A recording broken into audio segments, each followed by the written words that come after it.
I'm gonna show you how to make my pizza chicken. Yum!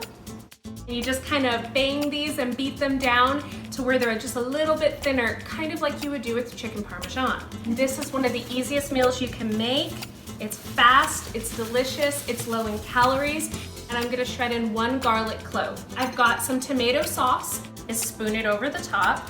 Then we're gonna do about a tablespoon of mozzarella or mozzarella, some nitrate-free, and if you can get turkey pepperoni, what I've done is I've cut it into little quarters, a little bit of salt and pepper, and this is gonna go into the oven, 450 degrees, for about 20 to 25 minutes until it's cooked through with no pink in the center. Yum! Look how delicious!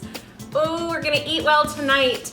We're gonna place our delicious pizza chicken on some plates with some Caesar salad, and if you really, really need to have some bread, make some of my low-calorie garlic bread. Just 1 slice is all you're gonna need.